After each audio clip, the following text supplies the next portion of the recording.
Comment créer des blueprint nodes async action avec C++ dans Unreal? Parce que un délai c'est bien, mais un délai qui fait la logique c'est encore mieux. Me semble que j'ai déjà dit ça avant. Ah oui, c'est vrai. Il y a deux façons principales de créer des nodes latentes dans Unreal et on va les comparer les deux ensemble. Donc la première c'était le blueprint latent action qu'on a vu dans la vidéo précédente et aujourd'hui on a le blueprint async action qu'on va voir dans la vidéo d'aujourd'hui. Et donc on va les comparer les deux ensemble et voir c'est lequel qui fonctionne le mieux. Donc on est parti.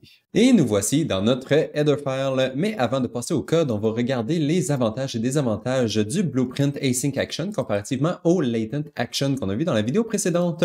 Donc premièrement, nos avantages. Comme premier avantage, j'ai le fait qu'il y a une pin d'exécution directement sur la node de base. Donc ça veut dire que si jamais votre latent action fail, il va quand même avoir une pin d'exécution qui va se faire exécuter. Donc ça n'arrêtera pas le flow immédiatement, ce qui était un problème avec le latent action. Ensuite, vous avez aussi un objet qui se fait spawn à chaque fois que votre node se fait appeler. Donc, vous pouvez toujours utiliser cet objet-là pour appeler d'autres fonctions sur l'objet ou si c'était des variables, par exemple. Donc, vous avez vraiment un objet, pas seulement une node blueprint. Et ça peut être très cool dans certains scénarios. Et finalement, c'est aussi possible de triggerer les pins d'exécution à n'importe quel moment dans le code. Dans le latent action, il fallait attendre la fin de la fonction d'update pour pouvoir appeler la pin d'exécution qui nous intéressait. Dans ce cas-ci, ce n'est pas un problème. Vous pouvez simplement triggerer la pin d'exécution que vous voulez et elle va se faire appeler immédiatement. Et donc, ça, c'était les principaux avantages selon moi. Mais par contre, il y a aussi des désavantages. Et quels sont les désavantages? Premièrement, à chaque fois que la fonction se fait appeler, ça crée une nouvelle instance de notre blueprint. Donc, c'est toujours un nouvel objet qui se fait créer à chaque fois que vous appelez votre fonction. Ça peut être une bonne chose, ça peut être un problème, dépendant de vos besoins. Ensuite, on peut pas facilement obtenir c'est quoi l'instance qui roule en ce moment de notre fonction. Donc, vous pouvez pas simplement rappeler votre fonction et lui dire d'obtenir l'instance précédente et de faire quelque chose avec. Ça ne se fait pas automatiquement. Il faut ajouter de la logique additionnelle si jamais vous voulez avoir ce système-là. Nous, on le fera pas aujourd'hui, évidemment. Et ensuite, relié à ce point précédent-là, on peut pas avoir vraiment de pin d'exécution additionnelle en input à votre node qui vous permettrait de modifier votre action actuelle parce que vous n'avez pas moyen d'obtenir cette action-là.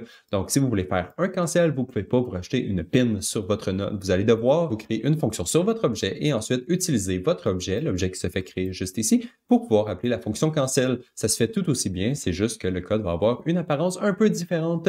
Et ensuite, notre dernier downside est plus ou moins important dépendant de vos besoins, mais vous n'avez pas vraiment de contrôle à quel moment votre objet se fait détruire. Vous pouvez lui dire qu'il est prêt à être détruit et Unreal va être au courant et ensuite Unreal va simplement le détruire la prochaine fois qu'il va passer au travers du garbage collection et détruire votre objet. Donc, vous allez simplement flaguer votre objet qu'il est prêt à être détruit, mais vous ne savez pas exactement à quel moment votre objet va se faire détruire et ça peut vraiment causer des problèmes dépendant de votre situation. Voilà.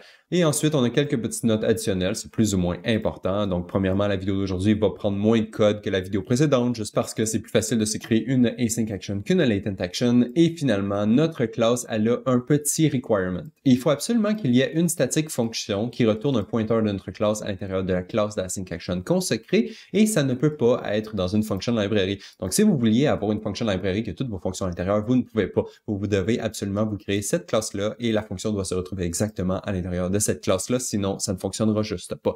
Mais bon, c'est très mineur, ça devrait pas être un problème dans la majorité des cas. Voilà, donc ça c'était pour mes petites comparaisons entre les latent action et le async action et maintenant on peut passer à notre code. Et la première chose qu'on va avoir besoin, c'est deux petits include ici qu'on n'utilise pas habituellement. Donc on a le delegate combinations parce qu'on va avoir besoin de se créer un delegate pour pouvoir créer nos execution pins, c'est comme ça que ça va fonctionner. Et ensuite on va avoir besoin du blueprint async action base évidemment parce que c'est la classe qu'on va utiliser. Donc ces deux includes là sont à l'intérieur du module core et engine. On va aller faire ceux qui sont dans notre build.cs. Donc je vais aller ici, j'ai mon module core et j'ai mon module engine. Voilà, je suis prêt à continuer. J'ai tous les modules que j'ai besoin. Si jamais vous ne les avez pas, faites sûr de les ajouter. Évidemment, maintenant on peut retourner dans notre header file et on peut passer à notre logique. Donc je vais descendre en bas de mes commentaires ici.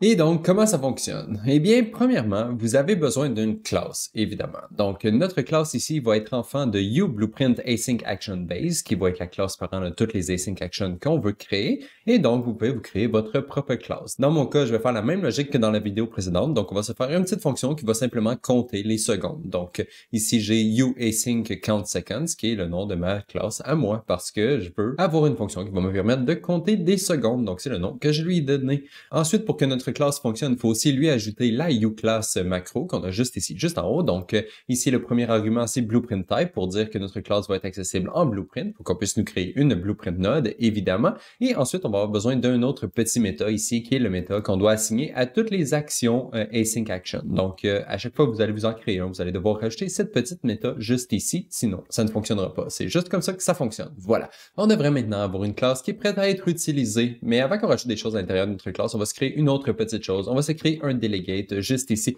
Donc, on a le declare dynamic multicast delegate qui va nous permettre de nous créer notre propre delegate. Je ne sais pas pourquoi Visual Studio décide qu'il ne le trouve pas, mais il devrait bien le trouver parce qu'on a fait l'include en haut. Donc, on va juste ignorer le rouge. Et ici, je me suis créé ma propre delegate. Donc, le fasync count seconds output pin, c'est ma delegate à moi. Et on va se servir de cette delegate-là pour créer toutes les output pins de notre fonction blueprint.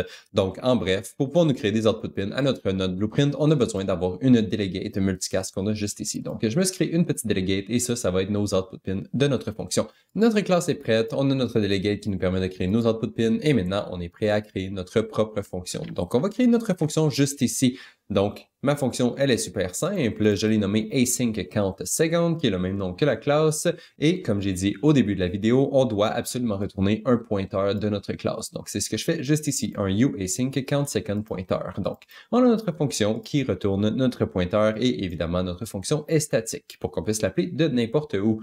On a notre fonction qui va nous créer notre objet et notre objet va pouvoir ensuite exécuter la logique qu'on veut lui faire exécuter. Pour pouvoir créer notre objet correctement, on va avoir besoin du world context. Donc, ici, je vais simplement le passer à ma fonction, comme on le fait habituellement quand on veut passer le world context à notre fonction. Ici, j'ai mon uObject world context et en utilisant une petite méta ici, world context est égal à world context, j'assigne le world context de ma fonction en utilisant ma variable qui s'appelle world context. Donc ici, on les assigne ensemble. Ensuite, pour que ma fonction puisse bien fonctionner, j'ai aussi besoin de savoir l'intervalle, à quel intervalle que je veux compter mes secondes. Donc ça, c'est mon float à moi. Et ensuite, même chose, un deuxième float pour savoir le temps final quand que je devrais arrêter de compter mes secondes parce que je veux pas les compter pour toujours, évidemment. Je vais avoir un temps final. Donc, j'ai mon final time juste ici. Donc, world context, intervalle et final time. Et si vous avez regardé la vidéo précédente, vous remarquez sûrement qu'il y a beaucoup moins de variables ici que dans la vidéo précédente. Et ça, c'est simplement parce que nos variables vont être directement sur notre objet qu'on va se créer. Les variables ne vont pas être à l'intérieur de la fonction, elles vont être accessibles à partir de l'objet qui va être retourné à notre fonction. Donc, c'est juste pour ça ici qu'on n'a aucune variable qui est retournée en output parce que c'est l'objet qui va contenir toute l'information par la suite. Donc, voilà, on a notre définition de fonction juste ici. Et la dernière petite chose qu'il ne faut pas oublier, c'est le blueprint internal use only est égal à true, cette partie-là juste ici. Ça, c'est simplement parce que Unreal traite les fonctions qui sont flaguées en tant que blueprint internal use only différemment. Donc, notre fonction ici va être traitée différemment de toutes les autres fonctions qui sont créées dans l'engin. Et dans ce cas-ci, ça va permettre à Unreal de nous créer une fonction latente qui nous permet de retourner notre latent objet ici, puis avoir toutes les output pins correctement. Donc, ça fait vraiment juste dire à Unreal, OK, tu dois traiter cette fonction-là différemment et dépendant du contexte dans lequel que nous sommes en ce moment. Donc, ici, on est dans la classe async action, donc ça va lui permettre de savoir que cette fonction-là ici doit être traitée comme une async action. Et voilà, notre fonction est créée. Et la prochaine chose qu'on doit faire, c'est décider toutes les output pins qui vont être accessibles à partir de notre fonction. Et la façon qu'on va le faire, c'est simplement en créant des variables, en utilisant le delegate qu'on a créé juste en haut. Encore une fois, mon Visual Studio ne semble pas être capable de trouver mon delegate, je ne sais pas pourquoi, mais bon, ça devrait fonctionner. Faites juste ignorer la petite ligne rouge qui est juste ici. Donc, je me suis créé 4 variables pour avoir 4 output pins à ma fonction. Donc, j'ai le onUpdated, quand ma variable se fait updater,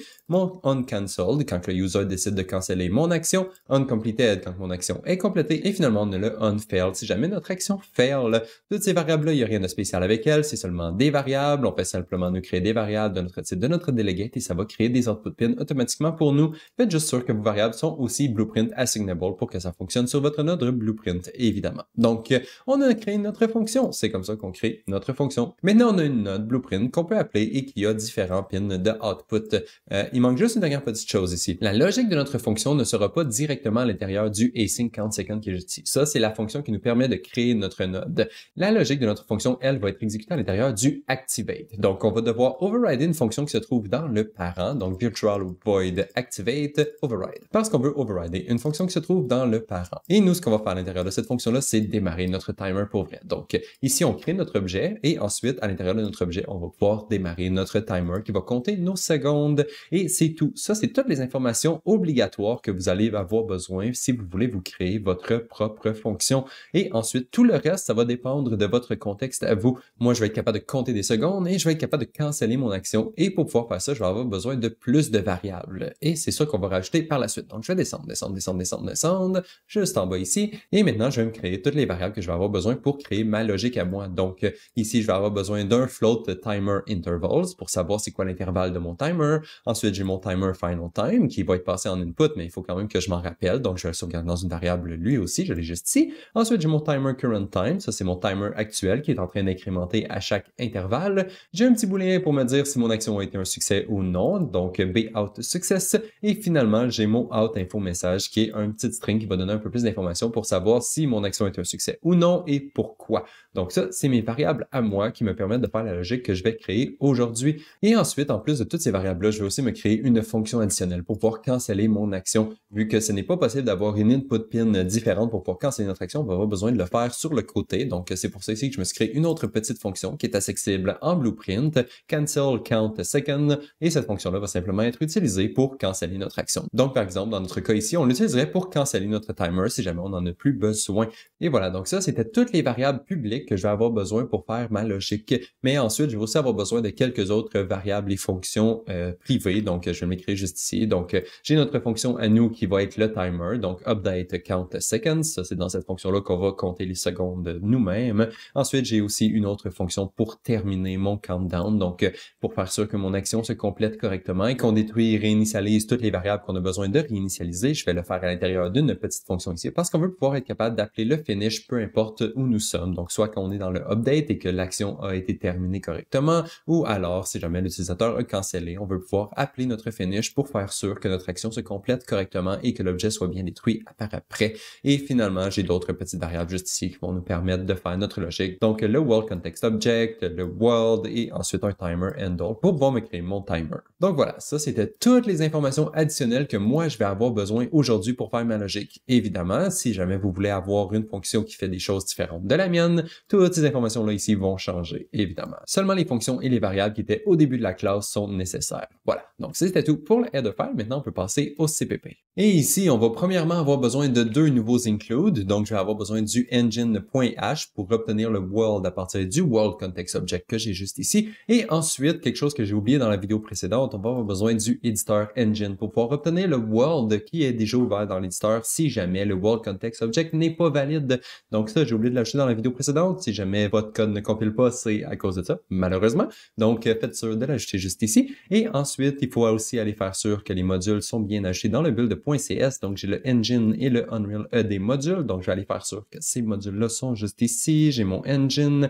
et j'ai mon Unreal ED. Parfait. J'ai tous les modules que j'ai déjà besoin dans mon build.cs. Sinon, vous pouvez les ajouter. Et ici, mon editor engine qui est seulement accessible dans l'éditeur. Vous n'en avez pas vraiment besoin. Vous en avez seulement besoin si jamais vous voulez utiliser votre fonction dans l'éditeur comme moi je le fais. Si jamais vous voulez l'utiliser in-game, vous pouvez simplement ignorer cette partie-là. Vous n'en aurez pas besoin. Ça, c'était pour les includes. Maintenant, on peut passer au async count seconds, notre première fonction. Et cette fonction-là va simplement créer une instance de notre classe. Et c'est ce qu'on va faire juste ici. Donc, on va simplement nous créer un nouvel objet de type uasync count seconds, qui est notre classe à nous. Je la crée dans ma petite variable qui est juste ici, blueprint node, parce que dans le fond, c'est la création de notre blueprint node. Ce code-là se fait appeler à chaque fois que notre blueprint node se fait exécuter. Donc, dans ma tête, ça fitait bien si je mettais blueprint node comme le nom de mon objet. Je crée mon instance de ma blueprint node et ensuite, je vais setter les variables que j'ai besoin à l'intérieur. Donc, dans ma blueprint node, j'ai ma variable timer interval. Je vais le setter en utilisant l'interval que j'ai reçu en input.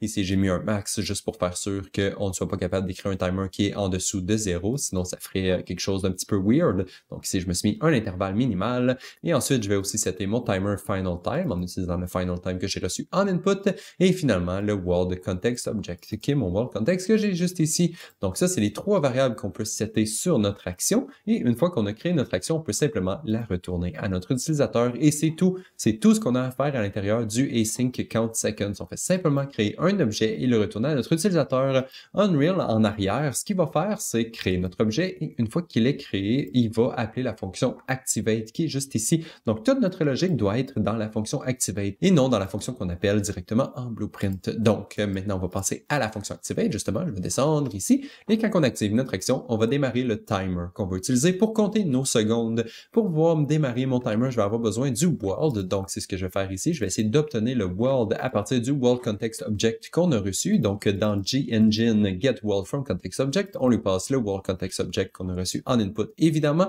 Et si je ne suis pas capable de trouver un world, je vais retourner nul. Comme ça, notre world ici va être nul si je n'ai rien trouvé. Si jamais votre world est nul, là, c'est dans ce cas-là que je vais utiliser l'éditeur pour essayer de retrouver le world qui est ouvert dans l'éditeur en ce moment. Donc, si le world est égal à nul, mais que l'éditeur est valide, on va simplement demander à gedit de nous retourner le world editor context, donc get editor world context, et le world qui se trouve à l'intérieur. Donc, ça va nous donner le world qui est ouvert en ce moment dans l'éditeur, et ça va nous donner notre world. Parfait. Tout ça, c'était pour obtenir notre world. Si jamais vous êtes in-game, cette partie-là ici devrait toujours fonctionner parce qu'il y a toujours un monde ouvert in-game, ou en tout cas la majorité du temps. Si jamais vous n'êtes pas in-game, là, c'est la partie éditeur qui roule juste ici. Voilà, on a notre world. On va faire sûr que le world est valide parce que s'il n'est pas valide, on ne pourra pas rien faire avec. On a besoin de notre world pour démarrer notre timer. Donc, si world est égal à nul, je vais simplement dire que ça n'a pas été un succès. Donc, je set ma variable à false et je vais donner un petit peu plus d'informations à mon utilisateur pour dire que mon action a fail parce que le world n'est pas valide. Et une fois qu'on a fait ça, maintenant, on peut triggerer la pin d'exécution qu'on veut triggerer dépendant de ce qui vient de se passer. On vient de fail, donc pourquoi pas triggerer la pin qui s'appelle failed. Donc notre délégué qui est juste ici, unfailed.broadcast, ça va triggerer la pin unfailed en blueprint et donc le code blueprint va pouvoir réagir au failed event. Donc ici c'est le unfailed. Une fois qu'on a triggeré notre pin, là on peut dire en Unreal que notre objet est prêt à être détruit et c'est ce qu'on va faire à l'intérieur du finish count seconds que j'ai juste ici. Donc on set l'état de notre action, on broadcast le message fail et ensuite on dit à Unreal, ok, j'ai terminé avec cette action-là, j'en ai plus besoin, on va le nettoyer et le détruire et on va retourner évidemment parce que je ne veux pas faire d'autres logiques dans cette fonction-là parce que le world n'est pas valide, donc on peut pas rien faire malheureusement. Donc voilà, ça c'était dans le cas que le world n'était pas valide, mais si jamais le world est valide, là on peut simplement partir notre timer. Donc dans le world, on peut faire get time manager pour obtenir le time manager qui se trouve dans notre world.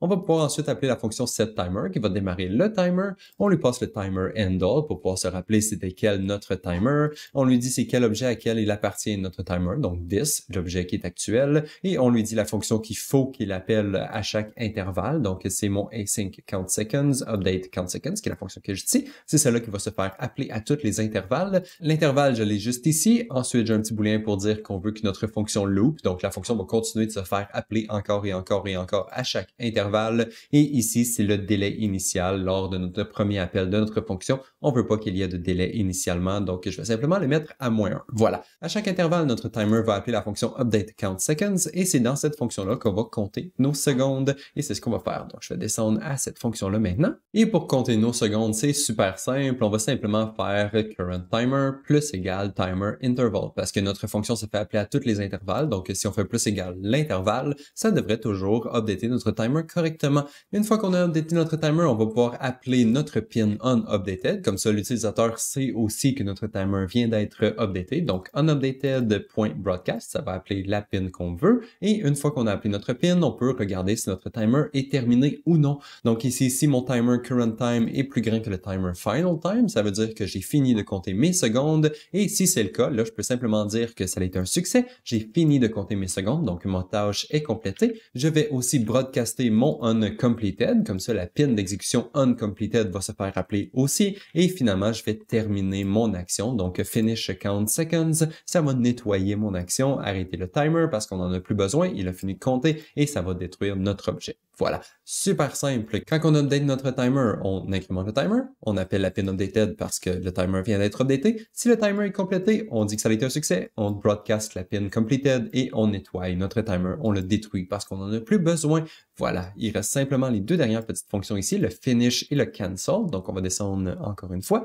Quand on termine notre timer, c'est là qu'on va faire notre nettoyage. C'est là qu'on va arrêter le timer, qu'on va détruire notre objet et tout. Et pour pouvoir faire ça, eh bien, ça va être en deux étapes. Donc, premièrement, on va regarder si notre timer et notre world sont valides. Si les deux sont valides, ça veut dire qu'on a bien un timer qui est en train d'être exécuté en ce moment et qui roule en arrière-plan. Et nous, on veut l'arrêter. Donc, je vais simplement faire world get time manager encore une fois. Et on va faire clear timer. On lui passe le handle et notre timer va arrêter de compter les secondes. Et une fois que ça c'est fait, on va simplement invalider notre handle, faire sûr que notre handle aussi est rendu invalide. Voilà. Donc, notre timer devrait être arrêté et c'était la seule chose qu'on avait besoin de nettoyer, en fait. Donc, on peut simplement dire à Unreal que notre objet est prêt à être détruit. Donc, set ready to destroy, ça c'est une fonction qui est dans notre classe parent et cette fonction-là va dire à Unreal que notre action n'est plus nécessaire, elle a fini son travail et que Unreal peut le détruire quand il le désire. Voilà. Donc, ça, c'est ce qui va détruire notre objet. C'est tout, c'est super simple. Notre finish est terminé. Il reste simplement à faire notre dernière petite fonction qui nous permet de canceller notre action quand on le souhaite. Et en fait, c'est super simple. Encore une fois, on fait simplement dire que notre action a été un succès, on a été cancellé par l'utilisateur. On peut broadcaster la pin on cancelled parce qu'on vient de canceller notre action et finalement appeler la fonction finish count seconds pour nettoyer le tout. Donc, encore une fois, ça va arrêter le timer et ça va détruire notre objet une fois que le travail est terminé. Voilà, c'était tout pour la logique et comme j'ai dit, c'est beaucoup plus simple que la logique de la vidéo précédente. On fait simplement nous faire un timer et tout le reste fonctionne par lui-même. Voilà, on peut maintenant passer dans Unreal pour tester tout ça. Et nous voici donc dans Unreal et aujourd'hui, on n'aura pas besoin de scène parce qu'on va tout faire à l'intérieur de notre petite interface qu'on a juste ici. Mon interface, je l'ai aussi ouvert juste en haut, donc il est juste là. Voilà, ça ressemble beaucoup à l'interface de la vidéo précédente. En fait, c'est beaucoup la même chose. J'ai un slider pour pouvoir décider quel intervalle que je veux compter mes secondes. J'ai mon deuxième slider pour pouvoir décider c'est quand le temps final de mon action. Ensuite, j'ai mon chiffre qui va représenter mon timer, évidemment. Un bouton pour commencer le timer, un bouton pour canceller le timer et un bouton pour incrémenter manuellement notre timer. Et en fait, c'est tout. Tout va se faire à l'intérieur de notre graphe et vous allez voir que celui-là est... Il est beaucoup plus compliqué que celui de la vidéo précédente parce que il y a des choses qu'il faut qu'on fasse manuellement avec ce type de node. On voit notre node qui est juste ici. Notre node, elle est super belle, ça ressemble à ce qu'on voulait. On a notre async count second. C'est une node latente parce qu'il y a le petit timer qui est juste en haut, juste ici. Et on peut lui passer les inputs qu'on veut. Donc, on a notre intervalle qui est juste ici et notre final time, on peut lui passer à notre fonction. Cette fonction-là va nous retourner notre objet, donc notre action qui vient d'être créée, en même temps de cette pin-là qui est juste ici. Et ça, c'est la pin que j'aime beaucoup parce que ça nous permet d'avoir une pin même si on n'a pas réussi à créer notre action. Donc, même si le code a fait à créer notre action, ça va quand même continuer d'exécuter du code blueprint. La fonction ne va pas bloquer le flow automatiquement, donc l'utilisateur peut continuer d'exécuter de la logique si jamais on avait fait de créer notre action, par exemple. Sinon, à part ça, sur notre fonction, on a les 4 autres pins qu'on a créés, donc les unupdated, uncancelled, uncompleted et unfailed. Ça, c'est les 4 broadcasts qu'on va faire et ça va appeler des parties différentes de notre code pour updater tout le restant de notre interface. Donc, pourquoi que je dis qu'on a plus de choses à faire manuellement? Eh bien, premièrement, à chaque fois qu'on appelle cette node-là, donc le async count second, ça va créer automatiquement une nouvelle action. Si jamais vous aviez déjà une action qui était créée, ça va quand même en créer une autre et une autre et une autre et une autre. Donc, vous allez finir avec vraiment beaucoup d'actions pour rien. Souvent, vous voulez seulement qu'il y ait une seule node qui roule à la fois. Donc, si jamais vous avez un délai ou quelque chose, vous voulez seulement qu'il y ait une instance qui roule à la fois. Vous ne voulez pas en avoir 50 en même temps. Vous pouvez, mais c'est pas toujours le cas. Et donc, dans mon cas, ce que je vais faire ici, c'est canceller mon current action avant d'appeler mon async count seconds. Donc, cancel the current action, qui est mon event que j'ai juste en bas ici. Si mon action est valide, je vais simplement appeler la fonction cancel count second.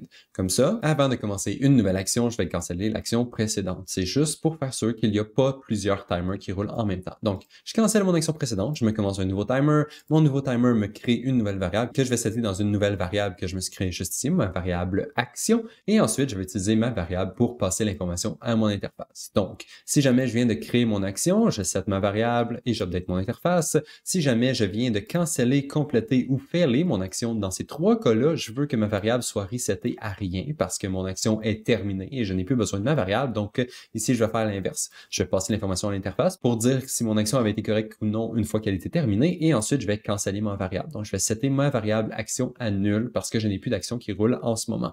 Et voilà, donc ça, c'était quand on crée ou qu'on détruit notre action. Mais par contre, quand on update notre action, c'est quoi qu'on fait? Eh bien, si j'update mon action ici, ça va updater seulement mon timer. Donc, à toutes les fois que mon action va se faire updater, ça va updater mon timer dans l'écran. Je prends mon action, je prends le timer current time qui est dans mon action et je le feed à mon écran. Comme ça, mon écran va s'updater. Et ça va être la même chose si jamais je clique sur le bouton Increase Timer. Si je clique sur le bouton Increase Timer, je vais regarder si mon action est valide. Donc, si j'ai une action, donc si j'ai un timer qui roule en ce moment. Ensuite, ce que je vais faire, vu que mes variables sont accessibles en Blueprint, je peux directement les incrémenter sur mon action. Donc, comme n'importe quel autre objet, je prends mon action, action, je prends son timer, je fais +1 et je set la valeur de mon timer à l'intérieur de mon action et ensuite j'update mon interface bien sûr parce que je veux que mon chiffre s'update à l'écran. C'est tout. Vu que la variable elle va être updatée automatiquement à l'intérieur de notre objet, la prochaine fois que notre async count second va arriver à cet intervalle-là, il va remarquer que mon timer a été augmenté et si l'incrémentation avait complété notre timer, eh bien évidemment, ça va caller la pin uncompleted. Finalement, en bas ici, j'ai mon cancel timer bouton. Donc, quand je clique sur le bouton cancel, ça va appeler notre cancel count seconds. Et aussi, j'ai mon event destruct de mon widget. Donc, quand je détruis mon interface, je vais aussi appeler mon cancel count seconds pour être sûr qu'il n'y a pas un timer qui flotte dans l'espace pour toujours. Parce que si jamais vous avez un final time qui était vraiment grand, votre timer peut prendre peut-être 2 heures avant de se terminer. Et pendant tout ce temps-là, si jamais vous n'avez pas détruit votre timer lorsque votre widget est détruit, eh bien, votre timer, il roule pour rien. Parce que la seule utilité du timer, c'est d'updater l'interface. Mais si l'interface n'existe plus, à quoi qu'il sert, le timer? Il ne sert à rien. Il fait juste perdre du temps dans l'espace. Il fait juste consommer des ressources pour aucune utilité. Voilà. Donc ça, c'était mon blueprint. C'est beaucoup plus complexe que le blueprint de la vidéo précédente parce que beaucoup plus de logique était fait à l'intérieur du code de la vidéo précédente. Et là, nous, on doit le refaire dans notre blueprint parce que la fonction ne nous permet pas de manager les instances actuelles de notre fonction ainsi que le cancel et des choses comme ça. Voilà. Donc là, on va rouler notre widget, voir ce que ça donne. Je vais le sélectionner ici dans mon interface pour voir aussi le résultat quand je clique sur mes boutons. Et voilà. Et maintenant, je vais commencer mon timer. On voit ici que ça a commencé mon timer. Ça a updaté mon interface. Et maintenant, mon update, il continue de rouler. Donc, ça met à jour mon texte ici qui était mon chiffre à l'interface. Et une fois que c'est terminé, ça l'a reseté ma variable. Ça l'a mis à jour mon interface. Async action count succeeded completed. Voilà. Donc, je vais commencer un nouveau timer pour voir. Ça refait la même chose. Donc, on voit notre chiffre qui augmente. On peut le canceller avant la fin. Ça l'a appelé notre cancel ici. Et ça l'a cancellé notre count seconds qui a mis à jour notre interface parce que ça l'a fire la pin canceled et ça l'a mis à jour notre interface juste ici. On peut le refaire rapidement pour voir si ça fonctionne. Cancel, start, cancel, start, cancel. Évidemment, on peut changer l'intervalle, donc on peut le mettre plus long. Ça va prendre plus de temps avant que le prochain update se fasse appeler. Voilà, à toutes les 2.23 secondes. 4.46, on peut le cancel à ce moment-là. Même chose, le final time, on peut le mettre beaucoup plus grand, donc ou beaucoup plus petit, peu importe, on peut le mettre plus petit. Il va incrémenter jusqu'à 3.7 et il devrait arrêter. Ça va dépasser 3.7 évidemment parce que 0.57 n'est pas un multiple de 3.7, mais vous comprenez l'idée. Voilà. Donc, on voit qu'on peut commencer et terminer notre timer avec des temps différents et ça fonctionne. Ensuite, si on increase, on voit que ça augmente la valeur ici. Donc, j'increase et une fois que j'ai dépassé mon timer final time, ça complète mon action quand même. Donc, increase, là ça continue, et ça termine. Voilà. Donc, simplement updater les variables à l'intérieur de notre objet, ça fonctionne parce que les variables sont disponibles en blueprint. Voilà. Donc, tout semble bien fonctionner. Je peux commencer mon timer, continuer le timer, incrémenter le timer, canceller le timer, et tout semble appeler les bonnes fonctions. Dernière chose, c'est si je détruis mon interface ici, ça devrait appeler notre event destroy. Si on avait un timer qui roulait en même temps, ça l'aurait appelé notre cancel. Mais notre timer avait terminé, donc ça n'a rien appelé. On peut le refaire rapidement juste pour tester. Donc, on relance l'interface, on sélectionne notre node, je commence mon timer, et ensuite je peux fermer mon interface et voilà, ça l'a appelé cancel avant de fermer notre interface. Voilà, maintenant vous savez comment faire un async action en C++. Donc ça va être tout pour la vidéo d'aujourd'hui et on se revoit dans la prochaine. Bye bye!